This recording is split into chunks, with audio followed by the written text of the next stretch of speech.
Good evening, everyone. Going to see thermodynamics so class makasa Thursday. This is the second class for thermodynamics. So let me share the screen and we're good to go. Let's start. Pino electricity thermodynamics first law second law and sipindor sintamo tuga yes so ako'y ngarang kaibong na inagrab the ying say ngarang di kawad na yam tao dre ka explain ka wiltore so may first ay ngarang high give to kay no have the first law of thermodynamics see physics ki perspective ta kuno pam is work ne output se work ne ba so ay na system on the heat fission with the delta q amount of heat system on the fission matam da system do expand or kani do work done ni expansion do ko aduga mana internal energy hangala kani ko chemistry की perspective से इन नोई the chemistry the नुंगाई ना बा high बनी internal energy नि अन system मम the कैदो we है मतम द अइना internal energy हंगत हंगे हार गदी heat पिसन बा and compressed option बा को ऐसी माय internal energy हंगत किया है in two ways हंगत पे इन heat पिसल जो internal energy हंगला कनी अइना compressed और जो internal energy हंगला कनी को so सिदना सिगी work done सिना surrounding system द तो बनी ado physics study hadi isam sana physics the expansion positive boy chemistry dana compression na positive boy expansion negative boy ko hadi opposite oine work done gi magi direction se ko so sumain to ado work done si dw or delta wc p dv na tragana p delta v oi ko ne then ako'y ngarang state functions or state variables ay aduga ay si sa inyo the hyoidre q w are not state functions because they cannot be used to determine a thermodynamic state. And Q and R, C, we have that they are known as part functions. They are known as part functions. You know part functions have the because mo is thermodynamic path to path ne state amada state amada path have the lambi have ni dana. Auna their significance lies from one thermodynamic in the path between two thermodynamic states or from one thermodynamic state to another chatpada the path to the habiti for example nanga she say let's say this is state 1 and let's say this is state 2 now state 2 is chatpa matam da nang nasida delta w or delta q khara sumaina ke do ba pithoki ba yai changak pa yai khangde ko changak pa yai or pithoki ba ai khangde ba ko whatever to within it or state 1 state 2 like now state 1 is the kai do pa yai magi pressure sir screen share to di kai no sir screen share to di ba na lakshmi ne screen share to di na sir screen share to di ba ma'am to re sir to we adum id sir na sida to re ma'am ji noi du thok na tra sida part function kai thai je ubra ba oui sir okay sin thoi to we lakshmi nang kaino to dra ba screen ju udra ba nangi do nang kaino da namjal mani ye chetra kaino kai do namjal mani do chaw no thola mani ye adu the back halaga ne screen da mukan number ya bre ong ne tangyo natra adu natra ga nang left to ga mukan ong request har kera yar kan da sir yare nam tang ko kaino to ro chete ro yar ga di oh yare ba ko okay yare fare so minor lay ko now state 1 state 2 ji no state 1 gi ji magi state 1 na kai yaw ni mai p1 le ni magi p1 le ni magi t1 le ni magi u1 le ni magi rho 1 le ni or whatever ma'am lay jine ba state 2 na magi rho 2 le ni magi p2 le ni magi v2 le ni magi t2 le ni magi ke do u2 le ni whatever ma'am lay jine ba ka aduna kai do we have the high versing z loinamak khena ni have laite ko but loinamak mana badi suna de loinamak mana state 1 ga state 2 cha mana state na di adi work done to wa adi kene adu state to kemta kena to dra ta difference laite na amatangu khena ga di state state two different states ne have two different thermodynamic states ne have ko ani khena ga on khena ma'am khena ga doesn't matter now part functions haragadi work done gumba energy gumba se Q and W. Now Q is kaino? Q is heat niko, heat supplied, heat absorbed or heat whatever heat kedoba released. Work done kedoba. It could be compression, it could be expansion, whatever. Animak would be a ka. So adusing dini. So now I hope each and every one of you is very clear with the okay, with the state functions and part functions. When I'm clear over ba? Kumaktre. Oi, sir. Q and W dum ha ke do re. Khang ni dano ko sa. Hit ni ko sa. Hit and work done never. Yar ba? Oi, sir.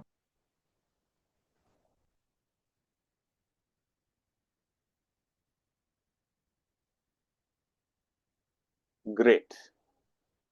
Now let's proceed. Ziki kay do ba sir na sida state functions and part functions and kay do na ko. Sige state functions sing se. Have the thermodynamic functions sing si aina kamay na kay do pa yai ha matamda state functions and part functions never ka. Now sige state functions sing sida amuka state functions or state variables so I got job money variables I get part functions or part variables highway I got come kai thermodynamic functions or variables I got now sige state functions is the two types so no kai do pai extensive fiber ma how they kai extensive ki opposite kai or no mali intensive intensive ka extensive ka zikari de kenai no sir have matamda extensive sidadi kano to de my size to depend to extensive ti size to depend to we intensive ti size to depend to de ko extensive haragadi size dependent harag I didn't know the objective type in hangagadi ka intensive na size independent size to depend to the size independent which doesn't depend on the size now kari size dependency the example see kai heavy I have the example the volume size to depend to we then mass size to depend to we internal energy size to depend to we etc sige example the kai PBI kai do ba pressure si size to depend to de adagi density rho do size to depend to de temperature size to depend to de ka adumai to etc now yung ne si yung yam nungai am ne si internal energy ka temperature ka si amana may manifestation ne ba ko internal energy wang ye temperature hengala ka ne but internal energy sina amuka kenari yung ne mo ni si amana ga zu amuk kenai ba internal energy di extensive variable ne ba adu temperature sina intensive variable ne ba haibadi nang system sida particle khara yaure system amaga lere particle sida particle mayam yaure same temperature de lay sigi temperature si temperature chamane but internal energy managadra total internal energy managadra kamai manadu manaroi ko total internal energy di manaroi even though they are at the same temperature si kenom tore ka I can the ching thora kena te no kare head do pasar su kaktat ki to no mai te yan dai ta de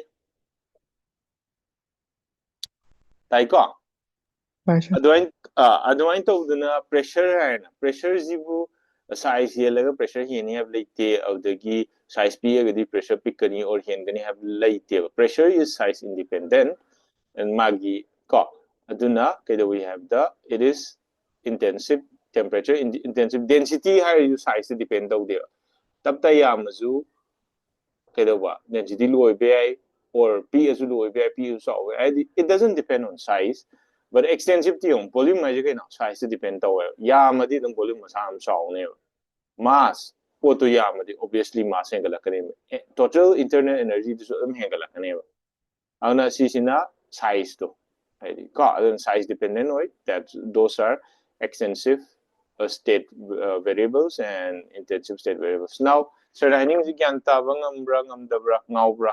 Hainaro. Anjali gyan tahu bro? Say the boss. Tay, sir. Tay, sir. Sayla tahu bro? Sayla. Tay, sir. Okay, fine. Yeah, jadi makata rezika. Makasi question hot sira. Natraga kaidosi first law of thermodynamics ki question se. Maina katokaran katoromni specific capacity of doing the question ko hoto yani ka. Yes, question hot yani ka. Question hot se. Question ka hot se question hot ragadi. Aina sumju mai takshan badu nungai che ka. Noida question noine solve to bangam daba 2018 gi matung da hangi question le ragadi sir da tharo sir dum solve to ka. Not an issue. And any question from whatever topic I am teaching, any question from anywhere, puro hango sir na dum solve to ka. Now, a sample of 0.1 gram of water at 100 degrees Celsius in normal pressure requires this much amount of heat energy to convert to steam. If the volume of the steam produces this, the change in internal energy of the sample is delta U ne putuai ka. So, a sample of 0.1 gram of water at 100 degrees Celsius and kedawa magi di kay M M1 si 0.1 gram. Temperature T1 na kaidalemba 100 degrees Celsius and pressure na P1 na kaidalemba 1.013 into 10 to the power 5 Newton per meter square requires delta Q sina kaino 54 calories of heat energy to convert to steam at again magi T2 sina kay T2 sina 100 degrees Celsius if the volume of the steam produces so volume of the steam produced V2 Avogadro. Yes, V2 is equal to 167.1 cc. The change in internal energy so V2 is moina V1 lambda. Let me say this is delta V. Change in internal energy. Delta U is equal to question mark. Now we know delta U I have the delta Q minus delta W.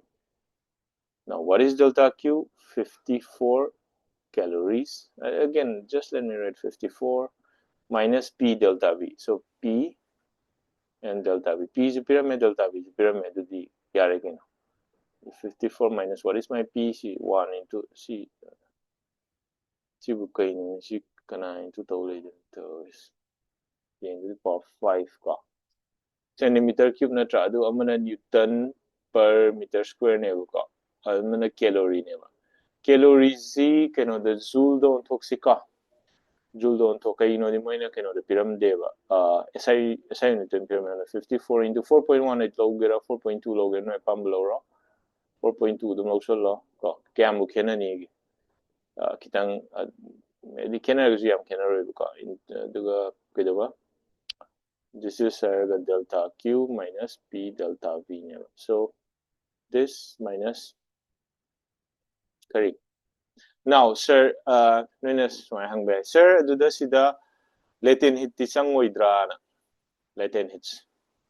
Kaya na matamda water at 100 degrees Celsius never ka. Do na maram warga je kina steam da kina to matamda M ze. We know that delta Q by M have CC latent heat L never ka.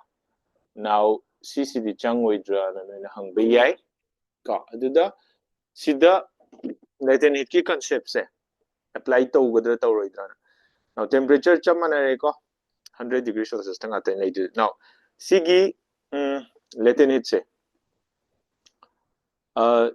cc cc na maram oiraga haigadra ko water si same temperature da di dum le heat absorb to is ko same temperature da lay hengateva but kada we have matam da volume da di increase to rakaneba have the solid tagi liquid ta lak matam da hoi water gi case da budi ice ne na volume chawi ka ado adagi kada ba again liquid tagi gaseous state la di obviously volume hengalakani ka now aduna sida yauriba delta q ze temperature hong da banina magi si 54 calories si latent heat oina dum season nei ne ba temperature hong de ba ko aduna latent heat ki concept ne but si ki formula je panbam di yaw de paloi but we have to understand that the water which is boiling at 100 degrees Celsius ko is still at 100 degrees Celsius, but some of the water has been converted into steam.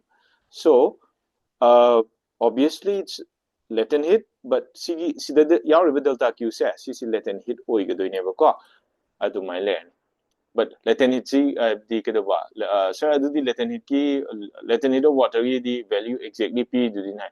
Hoi lay but adu 1 gram ki lay ni see na 0.1 adu no latent heat 540 gram 540 calorie per gram or neighbor. Kay ni may 0.1 is 10 into 1 all the nail is 10 into ka. So like that. Adi wakan different angle the kan gadam neighbor ka. Now P delta B is toro. See karan to 1.013 into 10 to the power 5 into joules to all gadi 4.2 kilojoules ka kilogram then tra kilojoules or kadini ka. Joules per kilogram ka. 4.2 per gram na taba 4.2 into 10 to the power 3 yung natin 4,200 na kanaan tong ni sila aduna P delta V di kayo na 167 into 10 to the power haraga sige centimeter cube si meter cube to onto ke haraga di 10 to the power minus 2 to 10 to the power minus 6 pula ni ka is it yes okay fine ka aduga 4.2 okay aduga sige sina kaya we have the joules per case sisina joules ka 4.2 per gram sina 0.1 gram ka aduna 54 calorie okay 60 gram da lay ka aduna per gram adum hay na fagadira abida per gram adum hay per ni so masay dum thamasi ka 4.2 aduga CZ hot law aduga tazara an answer si jadi kay tay charok pam hot si ka 4 to 8 the 5 ka aduga 5 to 10 4 4 16 the 20 ka 6 5 4 20 2 2 ka 6.8 minus the obviously sim asita dong wala yeng si ka 106 adum 0.13 kaya wo you know 167 may adum or mani 226 ka 167 ka subtract on 9 mukta hai the 6 5 mukta ni 50 ka 50 ka 9 may atay ko 59 di kre hengala kadra si 167 dagi kitang di hengala kaniyo na 59 di kre less or rakmani na 42.2 joules tabra answer semti une 42.2 joules tabra amta ngai ko sida amta ngai ko sida 10 to the power keno ne ko si sima soire si 10 to the power 5 ka 10 to the power 6 ka ja makha da 10 am la point am go nam de ya it's about like 16.7 in subject to the into is soire 16.7 dagi kara hen bai ta 16.7 muk subtract to the ne ko auna kedo ba sida yung kitang hen ne okay ya na 9 de ODD dum kedo ba sig 1 minus 1 0 ODD sig 2 so 209 to ado the option number B is tabra me 208.7 Tay sir. yeah Tay sir. so sir na solve to is gyan batao bro ꯇꯥꯍꯧꯋꯦ sir Sir, last की step तो अदꯨꯗ नꯠते Okay. कꯩꯅꯣ value ꯁꯤꯟꯖꯤꯜꯂꯛꯄꯩꯗꯣ Hmm. ꯑꯗꯒꯤ ꯑꯃꯨꯛꯇꯪ ꯍꯥꯏꯕꯤꯔꯛꯑꯣ Value sinjalakpadagi tanga haige ko sigi delta q ji moina 54 calorie p basi joule do on gyar gidi 4.292 tawre aduga delta w si p delta b ga manai p di moina piram me delta v ju sida piram me question da sinjalle into tawre tare ge yarbo natraga nang specific oina gyan ta disi kai dan haro सितारे kari volume से haro volume से जो कꯩनोदो volume do of 10 to the power minus 6 la isira abdi 1 cc 1 cc habdi kaino amatam da centimeter cube habneba 1 centimeter cube habneba adudi 1 centimeter di 10 to the power minus 2 meter na tra whole cube to solo sida audi kai tarne 10 to the power minus 6 meter cube taro ido adi 10 to the power minus 6 la is yarbo also singabo singeko also sim yeah makators so makatorsi makada kai question lay a system is taken from state A to state B by two parts A D C okay and S1 and ABC S1 and figure the internal energy at A is UA 10 joules along the path ADC the amount of heat absorbed is this and the work obtained is this whereas blah blah blah so again it's a very simple question part function ga state function ga gi knowledge ni sida test to isi ngamgadra ngamoidra hairo ngamoy harga de hairo ngamni harju hairo ngamni harga na I skip turning ngamoy harga tawdini paro question je do hairo si am live question ni de charju dum solve tawsa la kinu dum paw ka adum ai solve taw ABC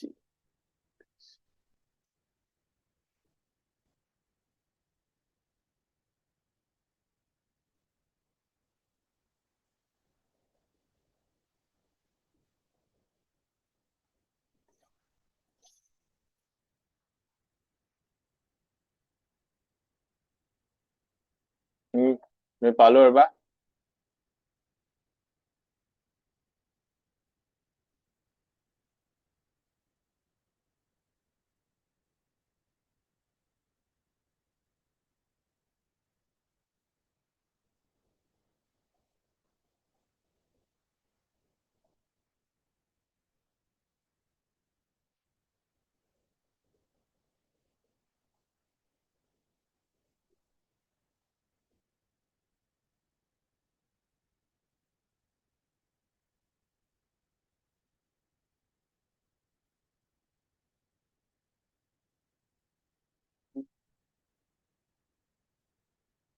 UB minus UH in internal energy equal dq minus dw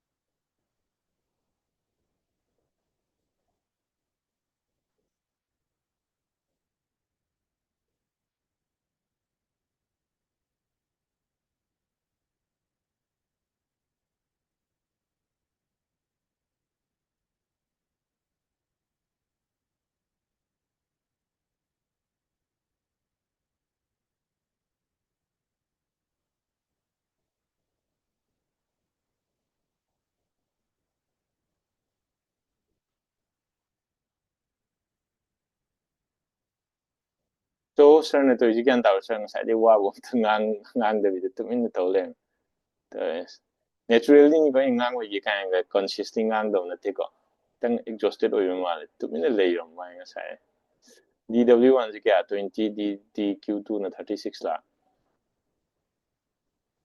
cc20 cc36 wa le 56 ta ne o de 6 joules ta bra me दाइसा ज्ञान ताहुब्रें -6 joules का work done से अब minus ताई तबम दी थोक तबनी कई गिन minus ताई से dw2 से का सीले ओ ऐने सीधा असोम सकिमनी ना का dw2 is equal to आएगा सी असोम सत्पें dq2 दगी सब्ट्रैक्ट होगा दबा dq2 plus dw का ऐने इज सोए ज्ञान ताबा ngambra ngamdabra हाइबदुनि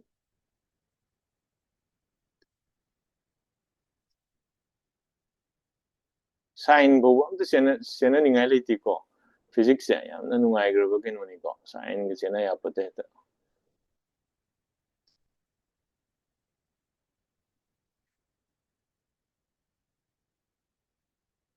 ज्ञान तारबा मैम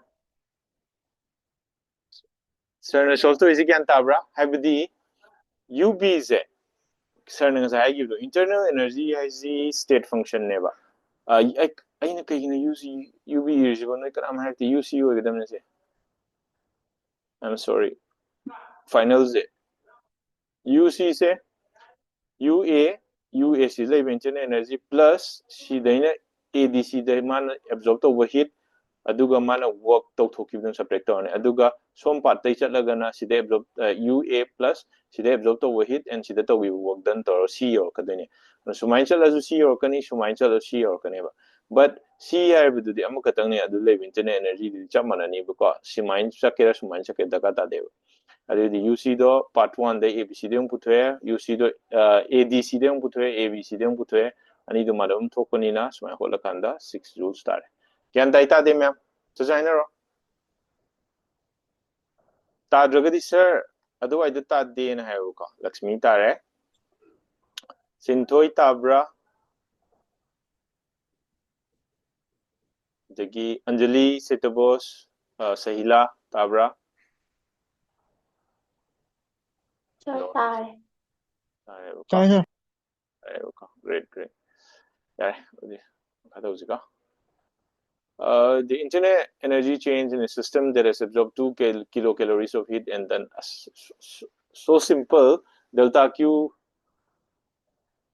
piram में delta W piram में दुगा delta U पुथोए change in internal energy अभी 2 kilocalorie minus 500 2000 minus 500 थी कहीं 2000 minus 500 थी 1500 नट्रा कहीं नहीं sure बा और kilocalorie calories इन्हें joule दोंगे तो क्या बा और the 4.2 into 2D 84 natra 84 8400 500 kai do gadi 7900 option number C tabra si kise question number 3 is option number C tabra Right, sir. तारे sir so sir na ekta solve to gyan ta hobra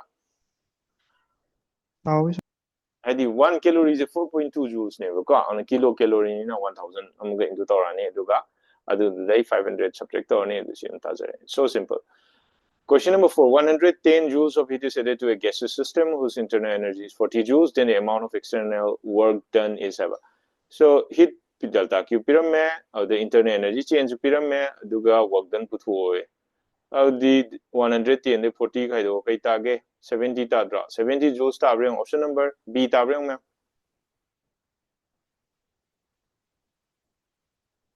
तारे sir Question number 5. See, the first law of thermodynamics is consequence of conservation of what? Conservation of energy, heat, work, or all of these. Kaino?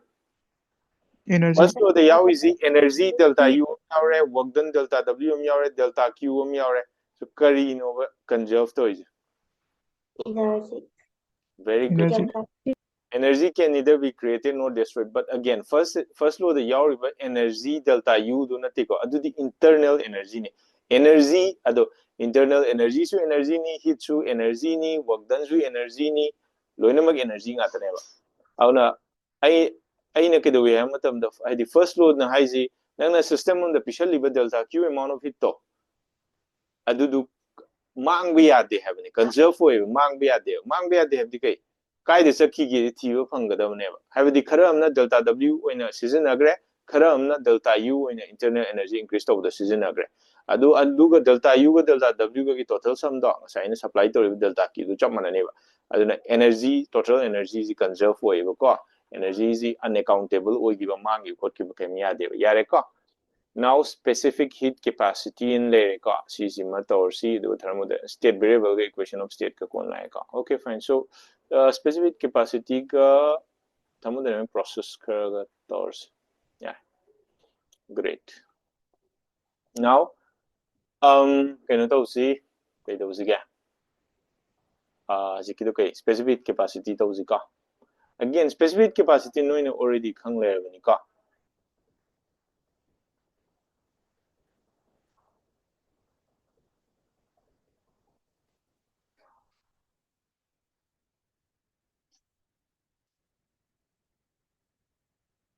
specific heat capacity là at constant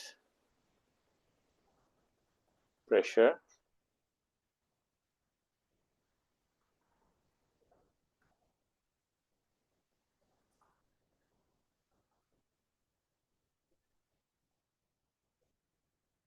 at constant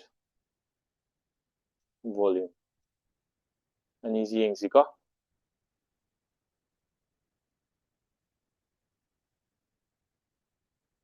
anh phải bra bây giờ phải khang rồi gì à specific heat capacity cái specific heat cho mà nào cái nào chớp mà này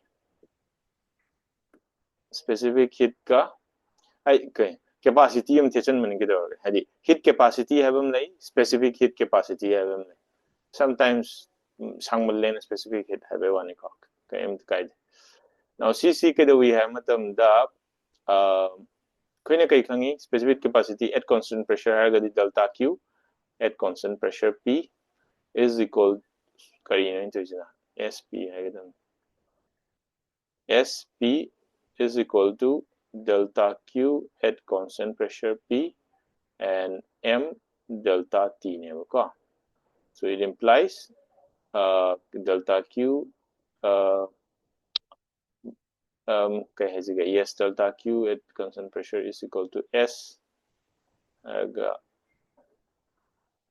I mean at constant pressure này với khang này có yeah sumain đó so ms delta t har gì ai có adun này na phobra sm delta t hay cái nó pam mani có ms m okay ms na pam hay có ms delta t so mine to na s is equal to delta q at constant volume and m delta t it implies delta q at constant volume is equal to ms delta t have a matam da ne thermodynamic trick am tor ka dore yong ko je munne yong ko delta q di kai ga mane delta q di delta u plus t delta v is equal to ms delta t hai da sidana kai har kani hambra delta q at constant volume di delta u is equal to hai ne sida plus la right delta u is equal to ms delta t sigi ani jineva akoi already specific che tawlo igram neva noina ji khanganing ji si neva delta u is ms delta t ga maneba gendai ko del gendai ta de kai no matamda magi di since delta v is equal to 0 constant volume the delta v to 0 nina magi di p delta v yaroeba but constant pressure ki york kaneba an si ni keneba ana delta u z ms delta t have ai ka but delta q di ade but si ms kanoni ko si se kanu energy number of moles gas from energy aduna for ni ko ai dum sumain torege sumain torege ko kaino sir sumain ngata hai sibu na kalamani don't worry kitang kano standard oina ige ka so cc specific adu specific haibdi ya desim molar la ne molar heat capacity ne ka at constant pressure cp is equal to harga number of moles n la ni aduna n la ni ta ka dan chala jira ncp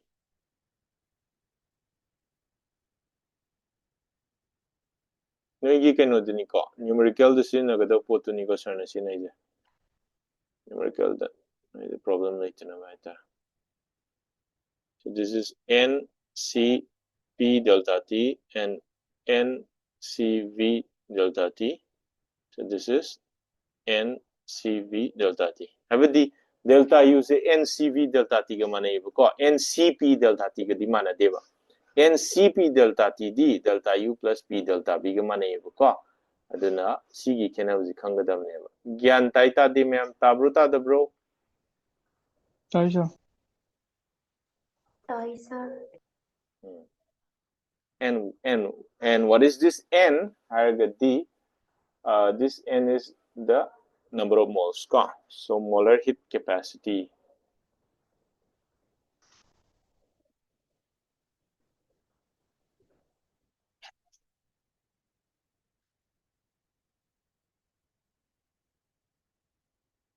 Molar heat capacity at constant pressure and at constant volume. Now, matangda si khangabani let's do some thermodynamic process khara study tawseba ko.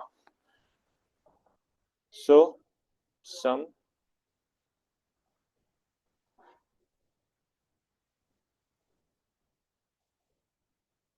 thermodynamic processes ka. Khara study tawsika. Number 1 the isothermal. Isothermal ID kaino constant volume. Number 2 the kari Sir, isothermal constant volume. kaino ini constant volume kai dei ba constant temperature noi attentive oibrana check to ne hajelura isobaric processor gana constant pressure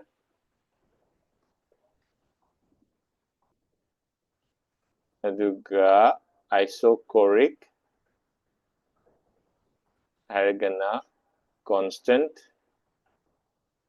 volume aduga adiabatic hargana no heat exchange between system and surrounding.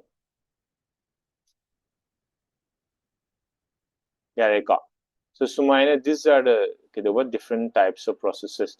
Now see combining ni argadi isothermal thermal paladi temperature ne na dum khallo baric ki b je nang b je si ki b je sar na kaidoni khangbra si b ja ina si ki b je zik ina jadu torga kaidun namdo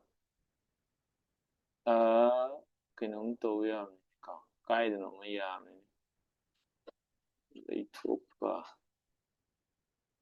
leithok lesin to ya do oh sile sigi b je aina sigi b je flip sumaina to thoga sumain to radi kai ole p ondra natro Ole.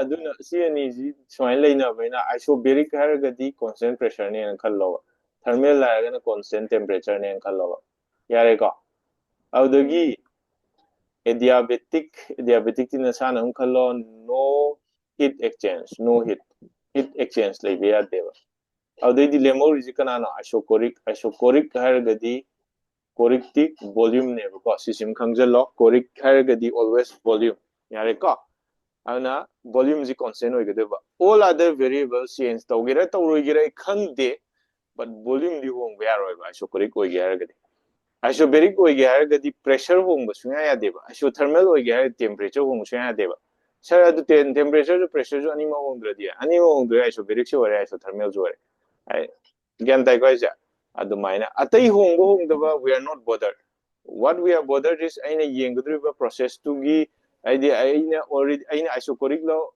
choric na tabrana check tawge hagadi my volume khatang ni english adiabatic oibro oidabra check tawge ma heat exchange tawbra tawdabra adu khatang ni english yare ko kyan daita de tai Sorry, sir. okay fine now relationship or okay sangam ye relation ng area ka relationship between the state variables.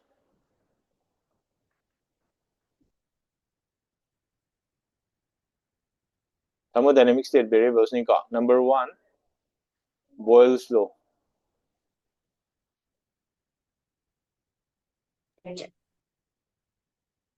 Boyle's law na kai hai matam da pressure is directly proportional to pressure is inversely proportional to volume or PV is equal to constant hai ka. Number 2, Charles law.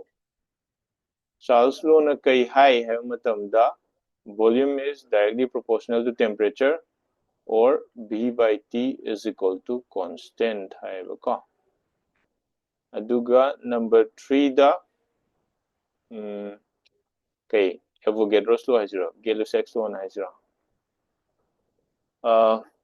Avogadro's law haisira Gay-Lussac's law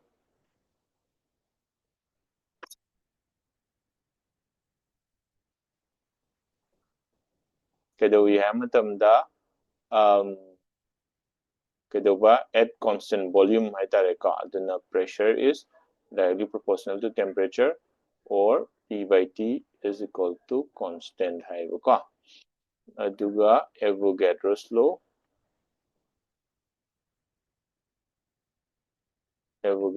dana volume is directly proportional to number of moles or V by N is equal to constant hai ka. But sisi kaino hai matam da khwaiding maru is at constant temperature ne sisi na kai at constant pressure ne ka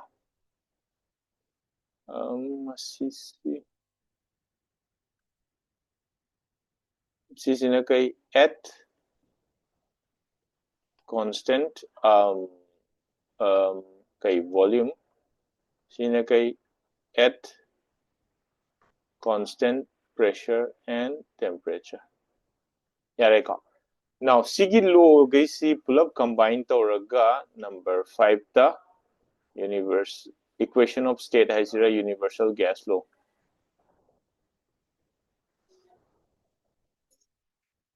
Also known as equation of state.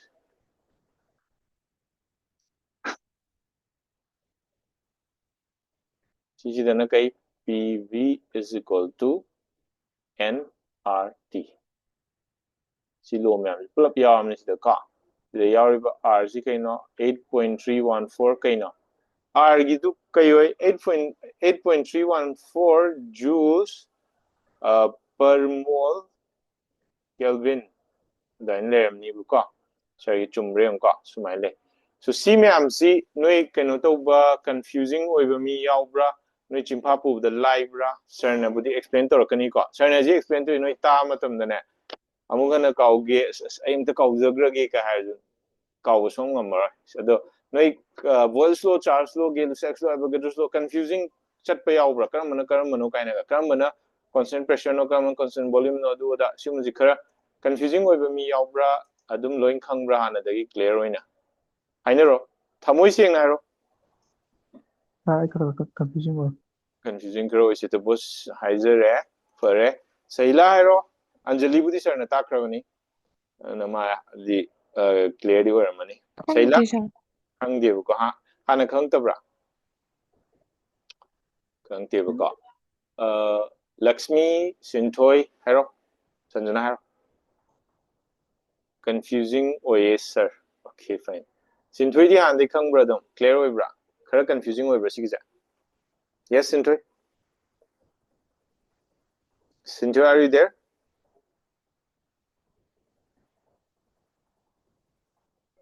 okay no WhatsApp to going kumakani ko Sinthoi tabra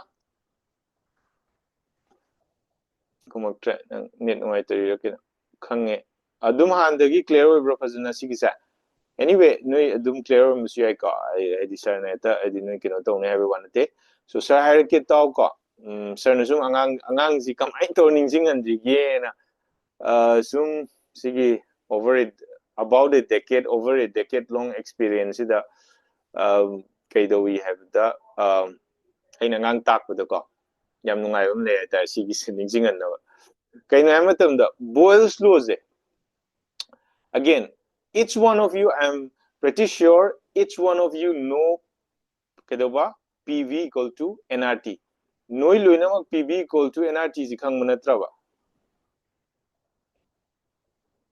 Khang sir.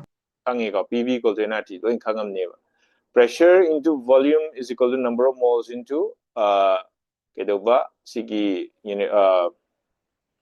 universal gas constant R and then T ko now sigi sidagi akoina kaido we have that sir ju dum si sidai dum khalle wa sengmadi si ko na lak do ne but ai ju kaido we have that sidai dum khalle wa kan sidai sagat pen lai ko diwan Boyle's law na haiza at constant temperature now temperature is constant we thokro number of moles ju kashu hongya pote system ngi yar number of moles ko unless by the condition na dia kun hapsen bo lo thok to number of moles ai fix ni temperature ju constant we thokre universal gas constant ni masagi original constant ni ma di kem hongya pote r ji ke very to de constant na ta ngai re the right hand side p into b to constant ta ni natra na p is inversely proportional to v har ja kaino ani du product form le ben ama asom side thang do di inversely dum ta do le volume thama pressure thang do kera pressure thama volume thang do kera inversely dum ta do le on pressure is inversely proportional to volume hai whenever Boyle's law na hai si ko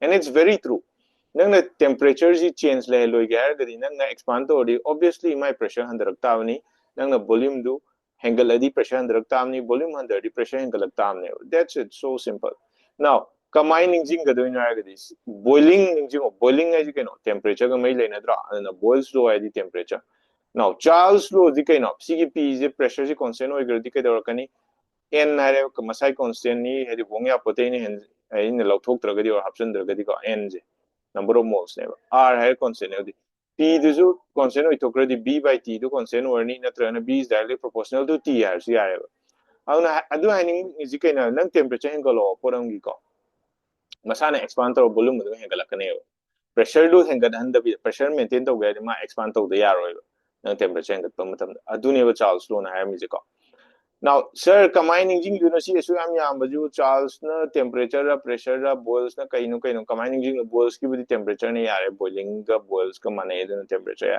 Charles ki pressure ni ji sir hen kaw gi roidra na sir ha ke ko Charles ki ji kaw de na ba no Charles sai kaining jing ni Charlie Chaplin ning jing over so Charlie Chaplin ai ji kaino entertainment program ni funny comedy he is one of the world's greatest comedians ko ana kuina Charlie Chaplin gi show ji kam kan yeng kan just kenoni ko adum harawar kan yeng se but mind the pressure yam le kan da yam thina scope se pungam dra kan pressure le kan da ngatang nok thok ngatang mind relax tong no Charlie Chaplin yeng en khalo ana Charlie Chaplin ning jing o Charles lo de Charlie Chaplin ning jing o Charlie Chaplin na di ke no mind the pressure yam le kan da pressure ji handana or whatever the mind je ko ingdana ba wakan je kara pothana ba Charlie Chaplin gi show yeng ena dain to at constant pressure adain ning jing o yare ko mathang da si Gay-Lussac se thamamu ko Avogadro's law ji ne ke we have the Avogadro's number dum ning jing ani ko n the number of moles of ning jing ani obviously nang the number of moles so here law the volume dum hengalak tam ni auna remaining pot to the constant oi da ya de ko atai hadi pressure du nang handan gya de si amu yaro auna keeping all the variables constant the variable pressure temperature si manga the pressure temperature constant oi thokradi number of moles angle ke volume angle kane or gyan tai ko or v by n constant au dai di ko adune Avogadro's law le Avogadro's law is ya adra myam Boyle's law Charles law Avogadro's law myam no yarbo sai to boss yarbo Yeah, sir. habdi kawroi droga life ta amugana so genti to ngam de kai dura hayeng ayo hogolo kuda kawrum madi kai dura Có sir. Sorry, sir. Kauriko. See explanation go to cow the Lakshmi. Yareka. Okay, Cinder. Now Gay-Lussac law the see law of Boyle gimming ne, child gimming ne, Avogadro crab the sang, but quite in sang canana.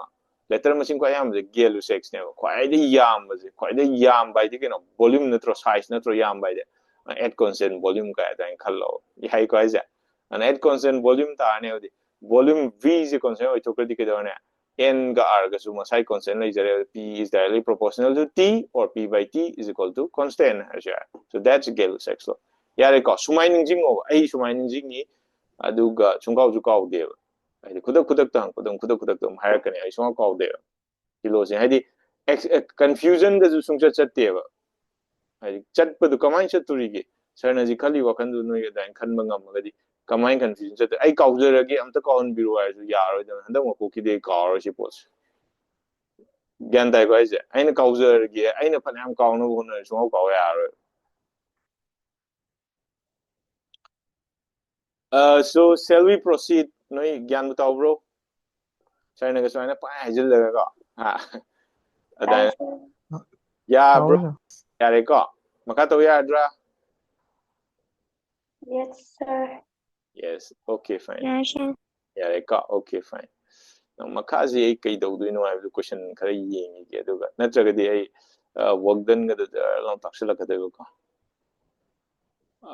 Workdone in the different processes ka daw si daga thermodynamic state variables and equation. Okay. All right. So, kaya to see Workdone in all these processes to si ko. Aduga kaya to again thermodynamics yam live chapter ni ko. Noi wakan kan mo do noi nyum chum na track tak kan ga di wan. Thermodynamics live chapter lai puti. Workdone in different processes. Shall pay rain pami F ka point pay to. Oh my god, mutat ki jara matam mang to. There go. Kitang isa tao di man ba ta. Anjali to mane tat mane internet. Nine shi na trigger them. Ya shi chum. Adun tak pedi CC sumaya tamaga is sumaya tamo yare. Okay, fine. Now Workdone in different thermodynamic processes. So number 1, isothermal. Workdone in isothermal process.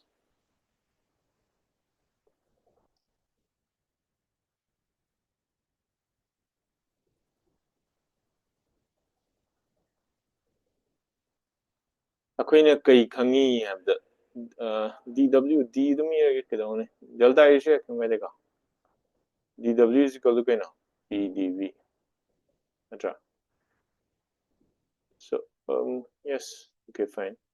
Do vitar gadi w is equal to integral dw is equal to integral pdv. Now isothermal have in na kedoni ha matam da ina n r t by v arga dv kaigino di P is equal to nRT by V. Kaino sari thau leitana P je nRT by V don thoi ji kaigino haragadi.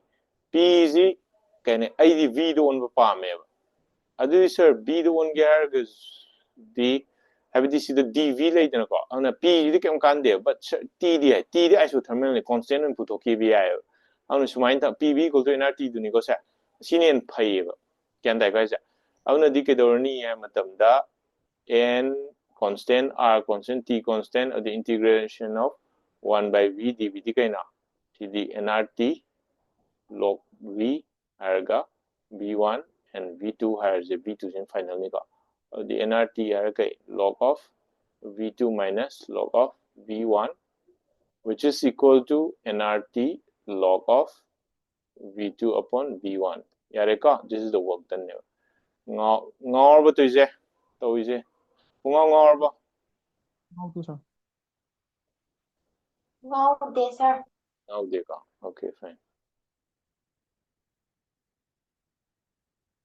See, I nahangai budi recorded session da ngata haibani sorry ai thoinki record tau the bita noi go wari san of the class of dring it haibani ko ngasi recorded session da mairge aldi sir ne noi ne thawai yaw noi dum thawai yaw jo ba sa try tare ko I don't care noi hana de kyam haire hekte it doesn't matter ojanen le ji kidong no tak nam ai noi ne haitaba anything haitaba ta ken le ne ko the noi thawai yaw ga di sir da su thawai am yaw yam sir na ju yam nungsi ba ai noi geise audagi any thawai yaw any oja amana thawai yaw satra ji nungsi ga ne ba ko noi yam exam ju khanan ninge ba auna ke do kani ab sir na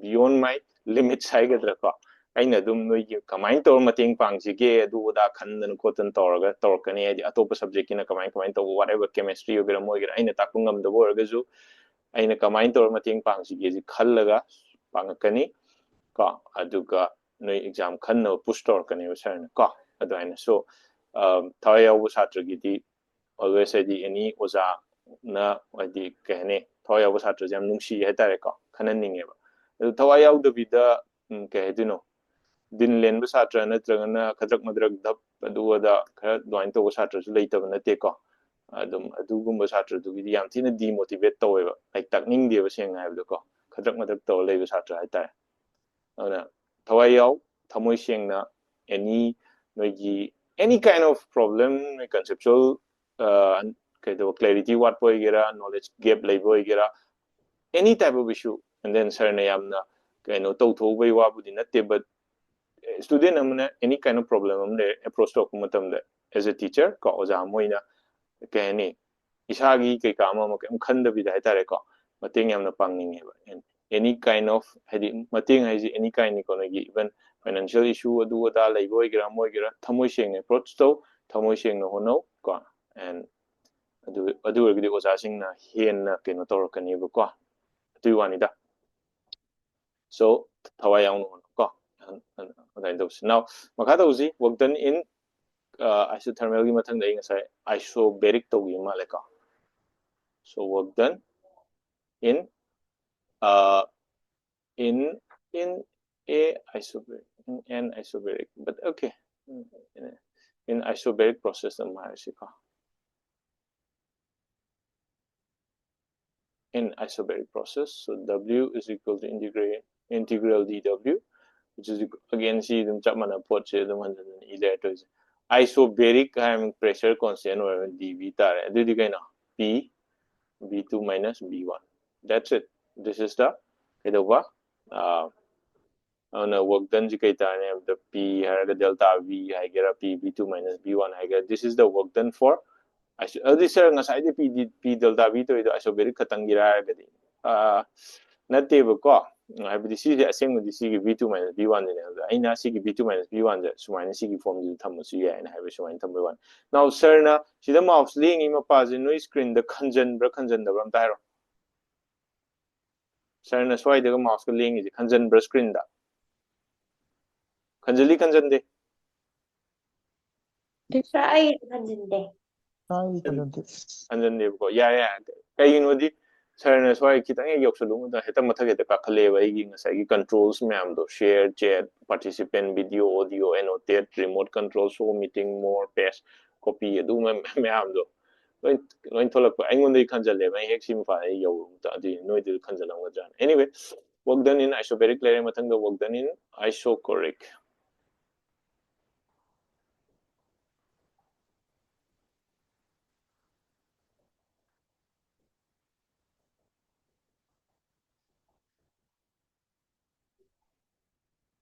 work done in isochoric process to so simple integration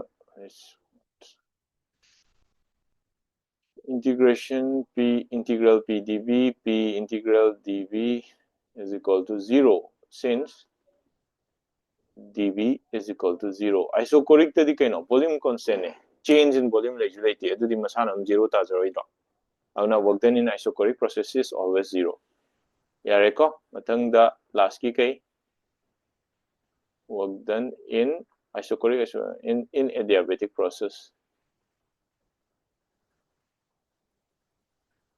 Now, work done in adiabatic process occur praktai. And then praktabazi sarna kedawi hamatam si praksita danaba som nakanda kedawsi have the relation of sagat kebaka. We'll do that here. Line chumra payuasi. Sina chumra malaka. Paylem dana pa isa payu gam to paylem yo.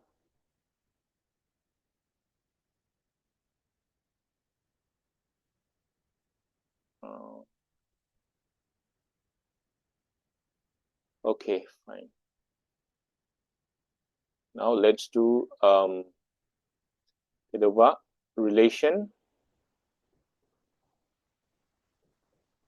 between pressure and volume in an adiabatic process.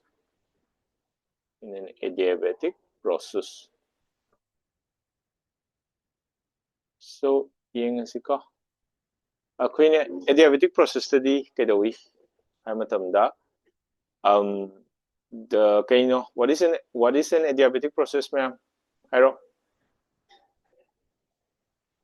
No response. Adiabatic process study kadawi delta kari. It process. Hit you to zero. Yes, ka. Hit to where ni ka. 0 where ni. Okay, fine. Adu ibatar gadi adiabatic process study hit to 0 ni na. Kaile ni adu gadi. Have the queen of pan ba yagadra first law pan ba yagadra. Yani ka. PdV to ka. adu ibatar gadi volume ga kai ga pressure ga cc is constant o in high gadini na ka. Then let me think about it. Comment to ga sagat sige na ka. 1 second. So aduna first law dagi ka kuina palaga kena tawsi ka.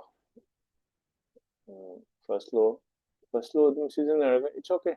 I didn't no worries. I see space the chan the chalo ja have worry never ka. So adiabatic process study kita we have the delta q is equal to 0 never. Adu ibata agadi ina du plus pdv is equal to 0 never. Du d n c v dt and pdvz aina kada we have matamda pdvz sumai lay gadi ne ba yung ko sida kuina sumai lay ba pb is equal to nr dt ne ba adana p dv plus b dp is equal to nr okay pb equal to nrt nr dt has a nrt pb is equal to nrt the derivative side animal talo matamda pdv plus vdp is equal to nr dt ne ba aduna adu regadi kaidawni ha matamda n du give the ncb dt sir kamaina no kaidawino du equal to ncb dt as a regadi already sir na higher than sana kai higher asile to ka delta u se ncb dt ne ba si id delta ga di ga chamane ta aduna ncb dt le aduga pdv gi mota nrt dt by okay sorry nrdt ka nrdt ka dv mota nrdt by vdp en lay ko aduduna di kai kanai aduduna di kaimta kana de ka adu oiba taragadi kamaina kino tawsige have the worry ne ko that doesn't that doesn't lead to anything like that doina haita ne ka adu oragadi pdv do kai kana ge kam kana de dt do ina thuai ko kai gino yes aina kai id aina pami si kai no matam da ko ncv dt ne ko pdv p ga b ga ne ba duna okay sumaina to usi ko yung ko ma'am yung sida cha ke nam to okay Sigi PDB se thamge ba sigi PDB se adum thamge ba kai no matam da aina pam se kai no aina pam ji pressure ga volume ga mark labor relationship pam ne ba ko ai u di pam de du pam de ana du do ncb dt ne ai dt so pam de ana ai dt su pam da ni na dt ji kai da rakani dt is equal to p dv plus b dp by nr sorry by nr le ne is it yes nr ko so mine ana n cb har dt mota p dv plus b dp by nr le plus pdv is equal to 0 adudi nn ka cro aduga ka nn ka cro adudi aina pamisi kaino ni ka adudi nn ka credit kai le ne adu cb le re ka cb le re by r le re aduga pdv le re ka n sorry asigi pdv sigi ne ai sumain to wi ko ngau bre mo si sumain to si ka NCBPDB plus NCBBDP plus NRPDV is equal to 0. NR from chakra 0. Adu ibatar gadi sing sig is N di kakram. I'm sorry, N yaroi. Kay N yung hapay jo. Si N yaroi. Ka. Sana so to isi kena to gyan tabra ta dabra follow to ko munyo. Adu ergadi aina kidoni habda PDV ze sisigida aina sida n namong yawle asigi sida yawdra sibudi nn kakren but sida di yawni ko yawni chume adu ergadi is it yawri kakram ne yawr kidoba yawdi no kakre n kakre ko aduna n jisu yawra roy adu ebita no ayge no adudi aina kaigumba PDB se common lawragadi kai tane habda CV ka plus R and plus kaidoba CV V dP is equal to 0 at IC center kana to hangi ka adu bitaragadi CD di kaino habda tang matak ka kata yar chalar Sir, P del B dagi R P del B lagi kayo kamana no? kaiba P del V dagi Adi, R ije. PV equal to NR. ka kaidoba karamano sigise kawidano Natte sir na hojiki mathakto. Adugi mathakto da R yaudana. Last kije. sigise okay sigisiro R jina sida kaino to wini LCM to wini si R to roido yarba yar aduna CB plus R ji CP ne ba ona CP hani ko aduga PDV plus CV harga VTP is equal to 0 ne ba taking or since harga CV plus R is equal to CP ne ba ka sigisim khangjalo adu ibataragadi kaino habada maje asomda thangdoni ko aduga ai dum kitang samjallage again CP by CBZ CP by CV tawrage ba ko aduga sisina 1 by V dV harage is equal to CP by CB ko si asom thangdo kamne ko minus harage 1 by P dP la ni ba ko auna CCD kaino CP by CB di gamani aduga 1 by V dV ze kedoba mazi anang na kedoba integrate tawsalo ko kaino tawge harage si integrate tawro is integrate tawro ko audi kedoro kane this is log V la ni aduga sisina kedoni habada log P budi la ni but sida minus am yawi ko log V is equal, gamma log V is equal to minus log P tani buka. So it implies gamma erga gamma is yung power the ka gi Vi ka. Duna sumain to si adum gamma tham gi sida log of kai let's say V2 by V1 is equal to log of minus in amara P1 by P2 lani. So it implies V2 by V1 to the power gamma is equal to P1 by P2 lani. P1 by P2 lani ka. So it implies P1 V1 to the power gamma is equal to V2 V2 to the power gamma. Now see this for the kachan in Ramani. Tang yung ko step kasi gyan tabre yung gyan tadraga di sir da hangaw ko. Kram step ka way the gyan tao de sir da hero sir explain to thari. Yung gyan ta da step yaw yung hero gyan tadra di.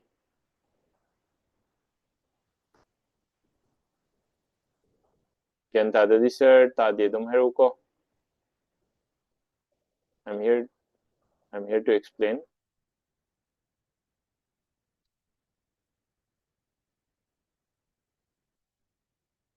Gamma di power ni ka.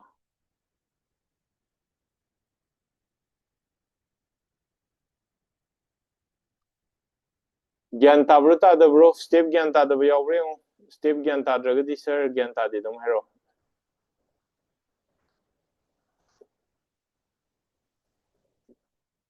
Gyan ta na bro loy na mag kam kumara.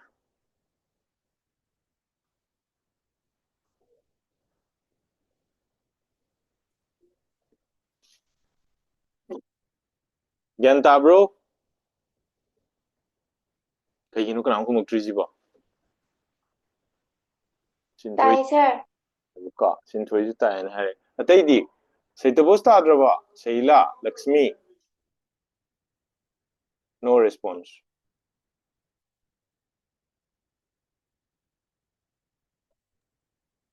Tay sir. Ay ka, okay fine, Lakshmi su tayo na hari ba ka. So sumay na laye, kano ze, kano gi adiabatic process ki zay tare ka. Kayino na ito yun. Si matagta chingkat lo. Duga is my center. Yan ka. Sila. Duga di. CC ako'y khangba gadi kaidawni haibda Workdone puthokpa lairani ka. Workdone puthosi ka. Adiabatic process si Workdone ju kitang sang ka. Sang wai kyam sang doino. So let's do it. W is equal to integration of P mo to kena. Kuina umko ne kai khangi haibda P V to the power gamma is equal to constant ne ka. P is K by V to the power gamma. This is integration of some constant K by V to the power gamma dV. Adu orgadi kaidawni matamda K do kano lower ni ka aduga V to the power harga minus gamma plus 1 by minus gamma plus 1 harga V2 by V1 tar. So which is equal to harga K by 1 minus gamma sa leka. Aduga CCD amuka kaidawni matamda V mathakta laraga V to the power gamma EVI ka sorry si V2 si V2 aduga minus harga V1 harga V1 to the power gamma ne ba. Now hauzik aina kaidawni habda sigi K by V to the power gamma di kaino that is equal to P aduna si kaino the 1 by 1 minus gamma harga P2 V2 minus P1 V1 smile habi because this is the work done in an adiabatic process. Now we can norm be sir si kamay line no ko.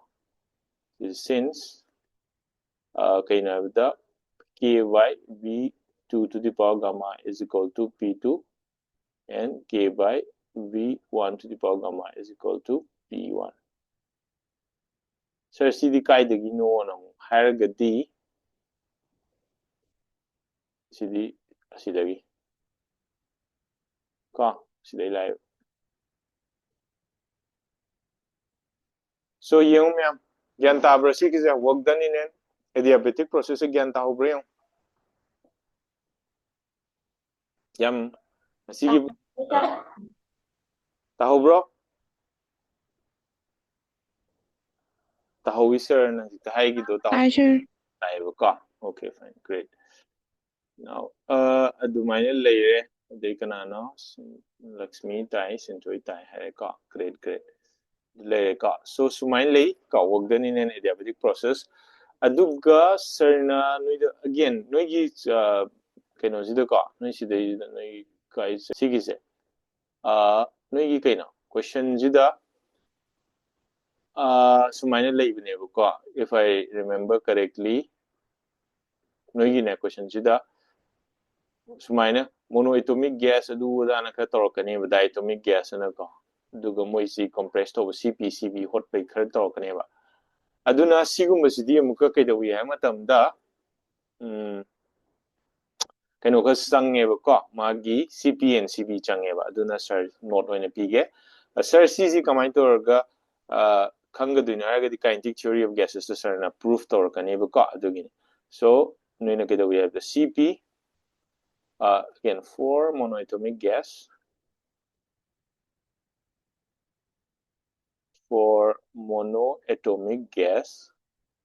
si खंगजलो को CP is equal to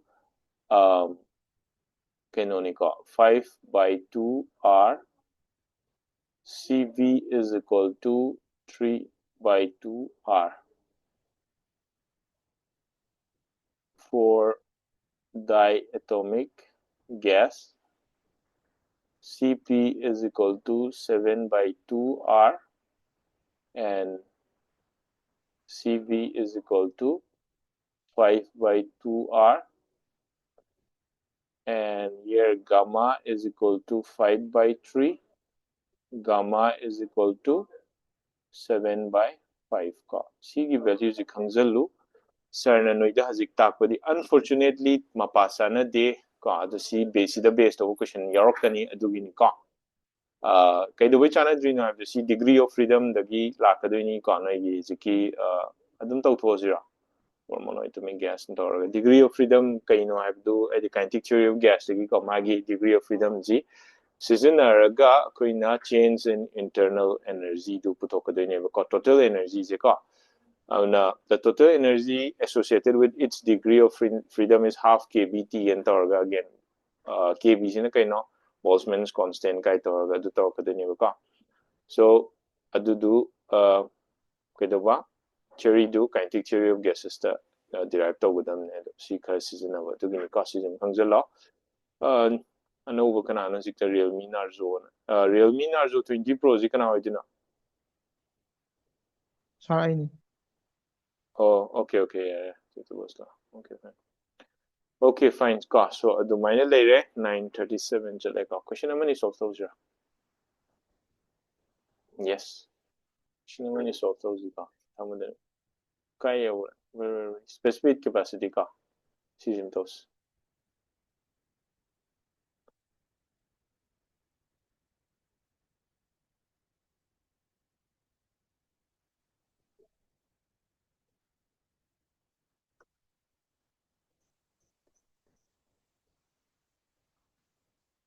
Sarna कनो तौबदो Sarna हाइबदो नोइदा ngarang ko class record tawdringeda exam gi oina pabu matamda smart oina pau fd topic sigi chapter sigi topic kya lay sub topic kya lay sigi sub topic sigi question nature kamai na hangi makhan kya thona hangi kaido adu sing du pan khanga da every question ji karamba makhal no haibdo aduda karamba makhal da fall to ge haibdo du noina yeng thokadam ne so see question G, 1 mole of an ideal diatomic gas undergoes a transition from A to B along a path AB as shown in the figure. The change in internal energy of the gas during this transition is so simple. Viga pyramid change in internal energy delta U puto O na hare. So kaman puto kan hero, ma'am. Ako na kay kangi delta U is equal to kay no.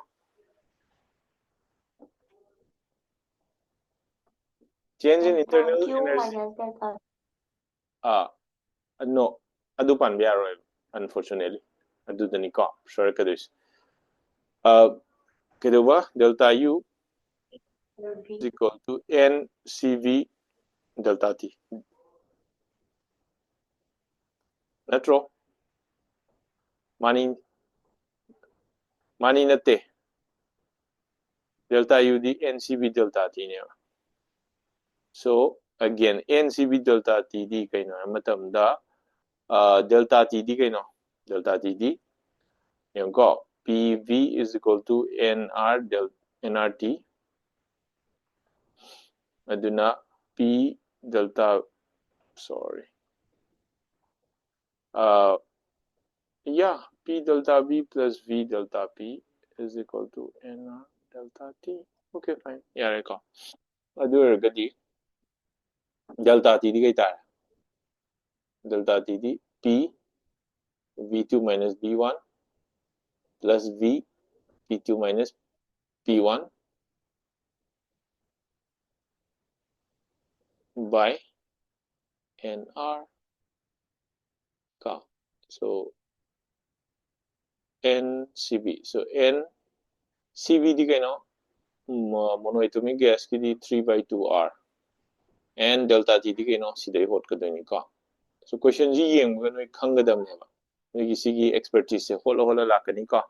So p har kidawa v2 minus b1 plus v har kaino p2 minus p1 divided by nr ka kray.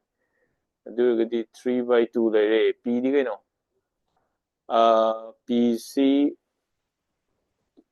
kidawa p har v ka ay na to chumbra v2 minus b1 initial ngayon ko yeah sisi yada bra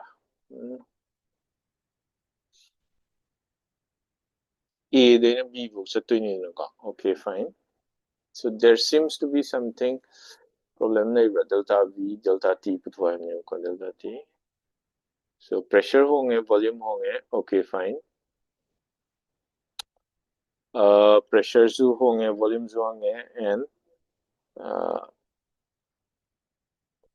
that undergoes a transition from A to B along the change in internal energy during the transition delta U putwa ni delta U the NCV delta T ni so delta T D kay no have the P delta V plus B delta P by dt kay kaide P ga B ga sineba ko comment do no have one ever P ga B is the problem of labor lay comment kan ni B2 B1 budi koi khange B2 P1 ju khange dana ka but P ga B ga si kai mo sindeba NRT ngai ko kano to go daw ko NRT by adu din no ai te P ga B ga si the problem of lay ka P ga B ga si kamain tawraga sigi problem se sort out tawgani habduma koi khanmam mathau tai sigi sida kai dana soy se let me think about it ka kai gina soy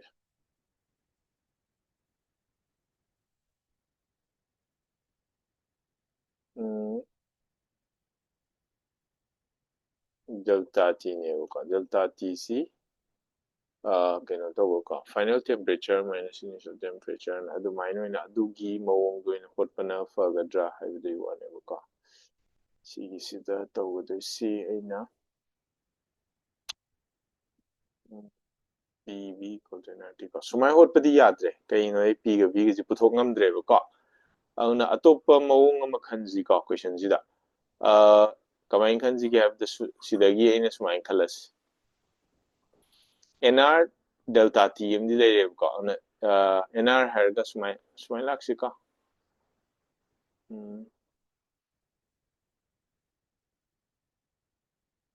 okay don't worry we'll do it kidaba NR NCV lere ko NCV kam kai NCV ji kidaba ni der N have the N adum lere CV di kai no 3 by 2R ni aduga delta T ze ina sumaina iabra T2 minus T1 ana yai ka T2 minus T1 ani bi adu ibitar gadi N 3 by 2 R harga T2 di kai no P2 V2 by P2 by T2 di kay NR minus kay T1 di kay no P1 B1 by NR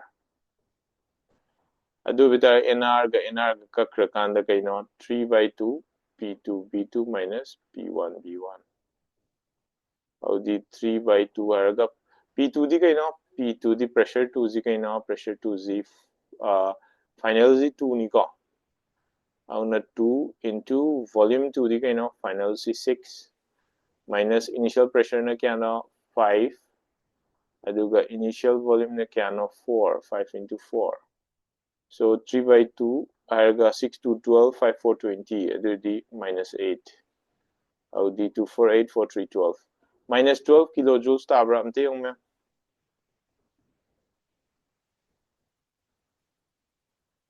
tabro tadabro Tadi, sir. minus 2. 8324 na drop wari di 83 ngay ko 8324 yauti 6 to 12 ka 5 into 40 20 the change in internal energy yes kam kai di kino so P1 B1 you know P1 at 2 kai no ina P1 ji 5 lori ji kai no P1 ji 2 ne P1 ji 2 ne ai na to ji kai no P2 ji na kai no P2 ji na 5 ne ai shi da choi le ne ngai ko P2 ji final C final ji B ni ko chumi ne de 2 ji chum no ma le ngai ko ying si CEC final pressure is 2 ni final volume na 6 ni chume initial pressure na 5 ni final initial volume na 4 ni o chume nga sai do 5 into 4 20 6 into 2 12 20 day 12 kai do 12 day 20 ka da minus 8 time minus 8 to 4 into 3 minus 12 time kai ta ge mo ki no Minus 20. 20. minus 20 ta ya Minus 3. minus 20 ta ya ko okay so 5 by 2 do we do not draw diatomic oh it's a diatomic ka 5 by 2 ni chumi diatomic ni aina monoatomic ki wakan khalaga le to so minus we bi ko mit thak pe ai sir na jik ta hai gi do ni already no the diatomic ki value pi gi da ngai du ai no mit ta lai je ne aduga moi gi option du yaw le me exam dai chu men tholo ka do ni haro yam live question am la 2 4 so 5 4 20 minus 20 time so it will be minus 20 kilojoules yare ko ganda ita de tabro ma'am Taisha. tai ko okay fine so pare sir zukra exhausted wearing asig this the loshilazika thank you everyone good night Thank you, sir. thank you Thank you, sir. thank you for the class good night Yes, sir. thank you